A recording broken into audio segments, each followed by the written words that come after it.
Hi friends, ಪ್ರಭಾಪರ ರೆಸಿಪಿಗೆ ಸ್ವಾಗತ. ಇವತ್ತಿನ recipe pasta biryani. ಇದು ಚಿಕ್ಕವರಿಂದ ದೊಡ್ಡವ್ರ ತನಕ ಎಲ್ಲರಿಗೂ ಇಷ್ಟ ಆಗುತ್ತೆ. ತುಂಬ ಈಸಿ ಮಾಡೋದು, ಹಾಗೆಯೇ ಡೆಲಿಷಿಯಸ್ಸು, ಟೇಸ್ಟಿಯರು, ಹಾಗೆಯೇ ತುಂಬ ಕಡಿಮೆ ಸಮಯದಲ್ಲಿ ಮಾಡ್ಬೋದು.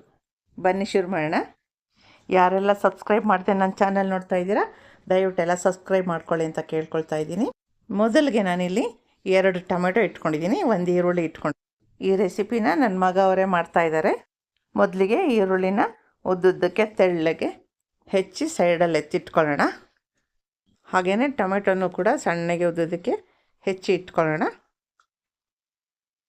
ಈಗ 1 ಹಿಡಿಯಷ್ಟು ಪುದೀನ ಇಟ್ಕೊಳ್ಳೋಣ. ಈಗ ಅದನ್ನು ತೊಳ್ಕೊಂಡು ಬಂದು ಸಣ್ಣಗೆ ಅದನ್ನು ಕೂಡ ಪುಡಿ ಪುಡಿಯಾಗಿ ಹೆಚ್ಚಿ ಇಟ್ಕೋಬೇಕು. ಈಗ ಪುದೀನದ ಅರ್ಧದಷ್ಟು ಕೊತ್ತಂಬರಿ ಸೊಪ್ಪನ್ನ ತಂದು ಅದನ್ನು ಕೂಡ ಸಣ್ಣಗೆ ಹೆಚ್ಚಿ ಪಕ್ಕಕ್ಕೆ ಇಟ್ಕೋಬೇಕು. ಈಗ 3 ಹಸಿಮೆಣ್ಸಿನ್ಕಾಯಿ ತೊಗೊಂಡು ಮಧ್ಯದಲ್ಲಿ 1ರಲ್ಲಿ 2 ಭಾಗ ಮಾಡಿಕೊಂಡು ಈ ಥರ ಇಟ್ಕೋಬೇಕು.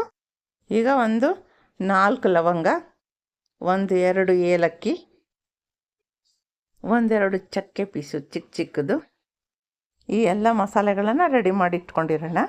ಈಗ ಒಂದು ಪಾತ್ರೆಯಲ್ಲಿ ಅರ್ಧ kg ಚಿಕನ್ ಬ್ರೆಸ್ಟ್ ತೊಗೊಂಡಿದ್ದೀನಿ. ಇದು ಮೂಳೆನೂ ಇರೋದಿಲ್ಲ, ಸ್ಕಿನ್ ಕೂಡ ಇರೋದಿಲ್ಲ. ಇಟ್ಕೊಂಡು ಕ್ಲೀನಾಗಿ ಅದರದ್ದು ಇದೆಲ್ಲ ಕ್ಲೀನ್ ಮಾಡ್ಕೋಬೇಕು. ನೋಡಿ, ಈ ಥರ ಪ್ಲಾಸ್ಟಿಕ್ ಲೇಯರ್ ಥರ ಇರುತ್ತಲ್ವ, ಅದನ್ನೆಲ್ಲ ತೆಗಿಬೇಕು. ಹಾಗೆಯೇ ಈ ಜಲ್ಲಿ ಟೈಪ್ ಇರುತ್ತಲ್ಲ, ಅದನ್ನೆಲ್ಲ ತೆಗೆದು ಕ್ಲೀನ್ ಮಾಡ್ಕೋಬೇಕು. ಇದು 3ನೇ ನೀರು. ಈ ಥರ 3 ನೀರಲ್ಲಿ ತೊಳೆದು ಇಟ್ಕೊಂಡಿದ್ದೀವಿ.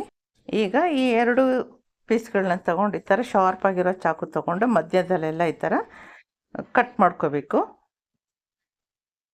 ಈ ಥರ ಮಾಡೋದ್ರಿಂದ ನಾವು ಮಸಾಲೆ ಹಚ್ಚಿ ಅದನ್ನು ಮ್ಯಾರಿನೇಟ್ ಮಾಡೋಕ್ಕೆ ಸರಿ ಹೋಗುತ್ತೆ. ಈಗ ಇದಕ್ಕೆ ಮೊದಲಿಗೆ ಉಪ್ಪಿನ ಪುಡಿನ ಉದುರಿಸ್ಕೊಳ್ಳೋಣ. ಚೆನ್ನಾಗಿ ಅದಕ್ಕೆ ಸಾಕಾಗುವಷ್ಟು ಉಪ್ಪಿನ ಪುಡಿ ಹಾಕ್ಕೋಬೇಕು. ಅದೇ ಥರನೇ ಅರಿಶಿಣದ ಪುಡಿ ಕೂಡ ಮೇಲೆ ಸ್ಪ್ರಿಂಕಲ್ ಮಾಡ್ಕೋಬೇಕು. ಈಗ ಇದಕ್ಕೆ ಆಚೆ ಮಸಾಲ ಅವರ ಬ್ಲ್ಯಾಕ್ ಪೆಪ್ಪರ್ ಪೌಡರ್ನ ಸ್ಪ್ರಿಂಕಲ್ ಮಾಡ್ತಾಯಿದ್ದಾರೆ, ಅಂದರೆ ಅದರ ಮೇಲೆಲ್ಲ ಹರಡ್ತಾ ಇದ್ದಾರೆ.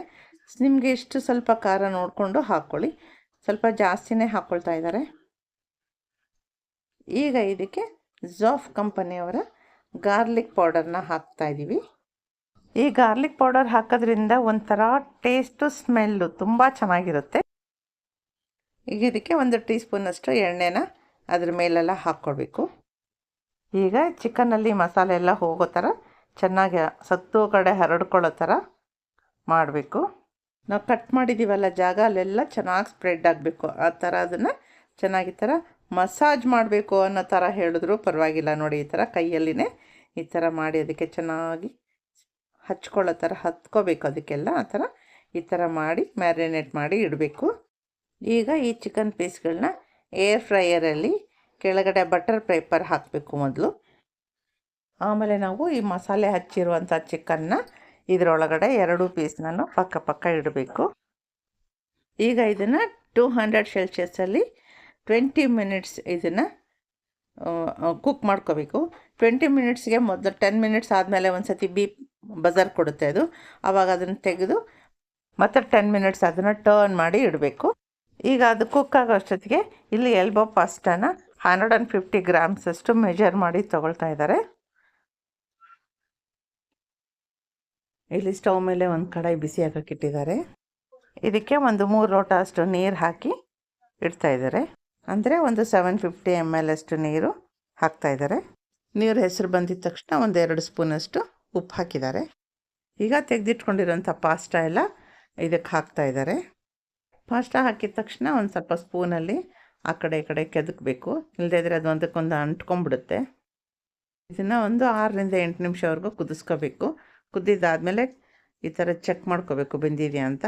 ಕೆಲವೊಂದು ಪಾಸ್ತಾಗಳು ಬೇಗ ಬೇಯುತ್ತೆ, ಕೆಲವೊಂದು ಪಾಸ್ತಾಗಳು ಲೇಟಾಗಿ ಬೇಯುತ್ತೆ. ಅದನ್ನ ನೋಡಿಕೊಂಡು ಇದು ಮಾಡಬೇಕು. ಈ ಥರ ಚಾಕು ತೊಗೊಂಡು ಕಟ್ ಮಾಡಿದ ತಕ್ಷಣ ಕಟ್ಟಾಗೋಗುತ್ತೆ. ಹಾಗೆ ಸಾಫ್ಟಾಗಿರುತ್ತೆ ನೋಡೋಕ್ಕೂ. ಈಗ ಸ್ಟವ್ನ ಸಿಮ್ ಮಾಡಿಕೊಂಡು ಈ ಕುದಿಸಿರೋ ನೀರಲ್ಲಿ ಅರ್ಧ ಕಪ್ಪಷ್ಟು ನೀರನ್ನ ತೆಗೆದಿಟ್ಕೋಬೇಕು. ಅಂದರೆ 50 ml ಅಷ್ಟು.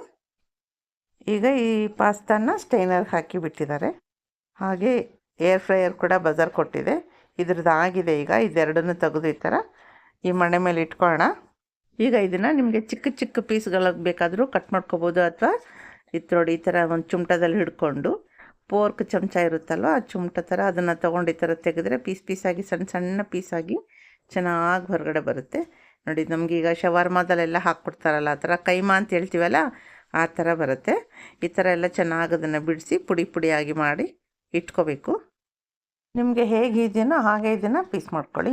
ನೀವು ಬೇಕಾದರೆ ಚಾಕುನಲ್ಲಿ ಚಿಕ್ಕ ಚಿಕ್ಕ ಪೀಸಗಳಾಗೂ ಕಟ್ ಮಾಡ್ಕೊಬೋದು, ಅಥವಾ ಈ ಥರ ಸ್ಪೂನಲ್ಲಿ ಈ ಥರ ಸ್ಕ್ರೇಪ್ ಮಾಡಿ ತೆಕ್ಕೊಳ್ಳೋದ್ರಿಂದ ನೀಟಾಗಿ ಕೈಮಾ ಮಾಡಿರೋ ಥರನೇ ಬರುತ್ತೆ. ಹಾಗೆ ಮಸಾಲೆ ಹಾಕಿ ಇದನ್ನು ಬೇಯಿಸಿರೋದ್ರಿಂದ ಪ್ರತಿಯೊಂದು ಕಡೆಯೂ ಅದಕ್ಕೆ ಮಸಾಲೆ ಹೋಗಿರುತ್ತೆ. ಈಗ ಇದೆಲ್ಲ ಆಗಿದೆ. ಈಗ ಸ್ಟವ್ ಮೇಲೆ ಒಂದು ಬಾಣಲಿ ಇಟ್ಟು ಅದಕ್ಕೆ ಒಂದು ಸ್ವಲ್ಪ ಎಣ್ಣೆ ಹಾಕಿ ನಾವು ತೆಗೆದಿಟ್ಕೊಂಡಿದ್ವಲ್ಲ ಗರಂ ಮಸಾಲ, ಚಕ್ಕೆ ಲವಂಗದ ಎಲೆ, ಹೆಚ್ಚಿಟ್ಟಿದ್ದ ಈರುಳ್ಳಿ, ಇದನ್ನೆಲ್ಲ ಸ್ವಲ್ಪ ಹೀಗೆ ಹುರ್ಕೊಳ್ಳೋಣ. ಇದನ್ನು ಹುರಿಯೋವಾಗ ಫ್ಲೇಮು ಮೀಡಿಯಮಲ್ಲಿರಬೇಕು. ಈಗ 1.5 ಸ್ಪೂನಷ್ಟು ಶುಂಠಿ ಬೆಳ್ಳುಳ್ಳಿ ಪೇಸ್ಟ್ ಹಾಕ್ಕೊಳ್ತಾ ಇದ್ದೀವಿ. ಇದೆಲ್ಲ ಹೊಂದ್ಕೊಳ್ಳೋ ಥರ ಮತ್ತೆ ಸ್ವಲ್ಪ ಹುರ್ಕೋಬೇಕು. ಈಗ ಹಸಿಮೆಣ್ಸಿನ್ಕಾಯಿ ಹಾಕ್ಕೊಳ್ಳೋಣ. ಅದು ಹಸಿ ವಾಸನೆ ಹೋಗೋವರೆಗೂ ಚೆನ್ನಾಗಿ ಹುರಿಬೇಕು.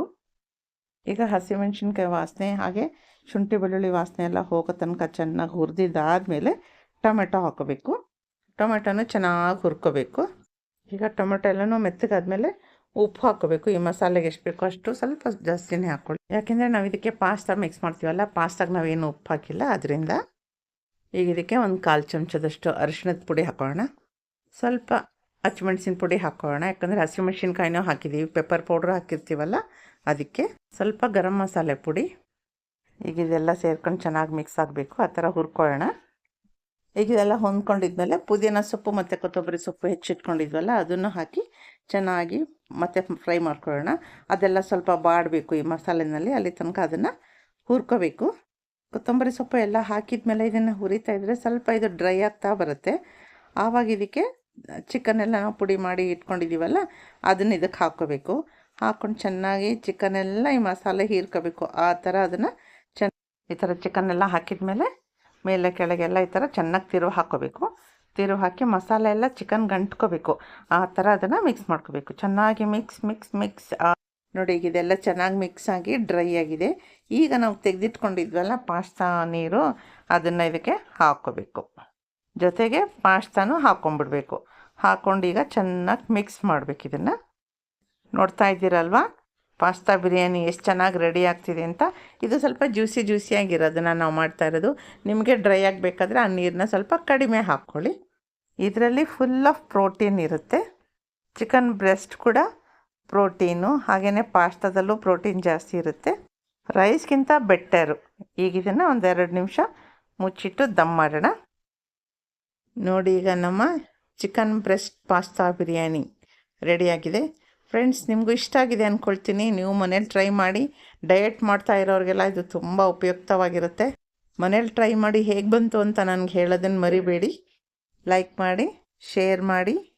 ಇದೇ ರೀತಿ ಈಸಿ ರೆಸಿಪೀಸ್ಗೆ ನನ್ನ ಚಾನಲ್ನ ಫಾಲೋ ಮಾಡೋದನ್ನು ಮರಿಬೇಡಿ. Thank you friends. Thank you for watching.